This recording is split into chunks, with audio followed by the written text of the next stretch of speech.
Saya mau bertanya bagaimana caranya agar kita bisa terhindar dari zina. Ya, dan apakah kalau saya bertobat dosa zina saya yang lalu bisa diampuni Allah Subhanahu wa taala? Saya senang sekali dengan pertanyaannya.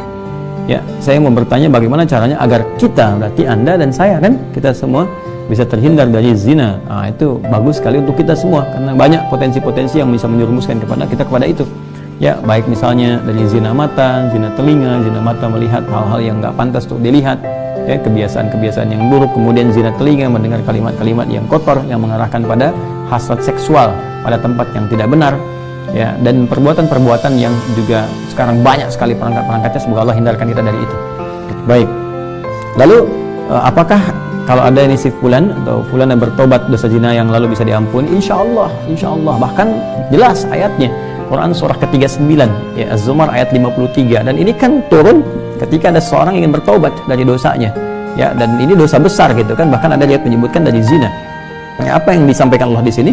Qul ya ibadiyalladzina asrafu ala anfusihim la taqnatu min rahmatillah. Ya, innallaha yaghfiru dzunuba jami'ah. Ya, wahai hamba-hambaku, masih disebut hamba, dianggap hamba, diaku hamba oleh Allah Subhanahu wa taala. Ya, kata Allah, hei hamba-hambaku, katakan Muhammad SAW kepada hamba-hambaku yang israf, berlebihan. Jadi israf itu udah standar tertinggi dalam dosa. Tingkat tertinggi ini dosa-dosa besar, seperti zina kan dosa besar. Yang membunuh dosa besar. Maka kata Allah, qul ya ibadiyalladzina asrafu ala anfusihim, hai hamba-hambaku yang pernah berbuat israf. Mungkin ada sebagian yang pernah zina, pernah membunuh, dosa-dosa besar, ya, pernah korupsi, mau tobat dan sebagainya. Masya Allah, ya, alhamdulillah. Dia mau tobat, mau kembali karena mungkin doa orang tuanya, doa sekitarnya, kesadaran dirinya, dan kemudian la taqnatu min rahmatillah, jangan putus asa dari rahmat Allah Subhanahu wa taala. Innallaha yaghfiru dzunuba jami'a. Allah akan mengampuni dosa-dosa itu seluruhnya sepanjang kamu mau tobat. Sepanjang mau tobat. Makanya Allah itu sangat menyukai orang-orang yang tobat dan berusaha kemudian kita mendekat kepada Allah.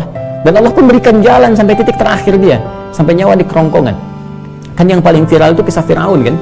Ya, Firaun, Allah menerapkan keadilan, memberikan contoh kepada kita. Ini Firaun, Firaunnya, ya, yang merasa paling kuasa, hobi bunuh orang dan sebagainya, zalim dia, masih diberikan kesempatan untuk tobat dengan diberikan bimbingan dari dua nabi. Kurang apa coba Musa dengan Harun? Ya, diutus untuk Firaun. Ya, idzhaba ila fir'aun innahu tagha. Datanglah kepada Firaun, dakwahi dia dengan penuh kelembutan. Dia sudah mulai menyimpang. Jadi bukan masalah kekuasaannya yang salah. Kekuasaan silahkan berkuasa, nggak ada masalah gitu kan. Cuma ketika menyimpang dari kekuasaan, ingatkan, kata Allah. Diingatkan itu karena sayang. Kalau nggak sayang dibiarin. Ya, oke, kalau ada ulama bisa mengingatkan, ustaz mengingatkan, kita yang keliru dan sebagainya, nggak usah marah. Kalau kebaikan kita terima dengan cara yang baik dan mengingatkan pula dengan cara yang baik. Karena kalimat Qur'annya faqul lahu qawlan layyina, katakan dengan cara yang lembut. Ya, supaya dengan kelembutan itu la'allahu yatadzakkara aw yakhsha, mungkin dengan kelembutan itu dia sadar. Ya, ingat kembali bahwa keliru, dia khawatir, dia takut dengan Allah Subhanahu wa taala. Jadi Firaun pun dapat diberikan petunjuk oleh Allah dengan dua nabi, bayangkan, cuma dianya yang nggak mau. Ya, begitu nyawa ke kerongkongan baru munculkan daya tawar gitu, itu yang jadi persoalan. Ya, jadi semua punya kesempatan untuk kembali. Makanya saya sering katakan Allah sangat mencintai para pelaku maksiat yang gemar bertobat dibandingkan orang soleh yang tidak pernah merasa salah. Ya, jadi saya support teman-teman saudaraku ini atau saudariku, ya, kembali kepada Allah, ya, dan tutup semua, jangan diungkap kemana-mana. Kalau sudah berdosa, taubat kita kepada Allah, minta maaf kalau terkait dengan hak-hak manusia. Setelah minta maaf, berbuat lebih baik.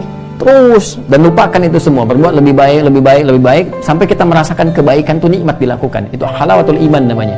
Itu tanda tobat kita diterima oleh Allah Subhanahu wa taala. Tanda tobat itu kan ketika kita menyesali, mengakui, menyesali, kemudian ada rasa nggak enak untuk mengerjakan lagi atau bahkan mendengar, ya, ini saya nggak mau dengar acara-acara gini, sudah nggak suka dan sebagainya. Terus berganti di kebaikan, nonton yang bagus-bagus, bacaan yang baik, enak, sholat dan sebagainya. Itu tanda tobat itu diterima oleh Allah Subhanahu wa taala. Ya, jadi di sini saya kira semua punya kesempatan yang sama untuk menjadi baik, untuk dimuliakan oleh Allah Subhanahu wa taala, dan tidak sungkan kita mendoakan setiap orang termasuk diri kita sendiri.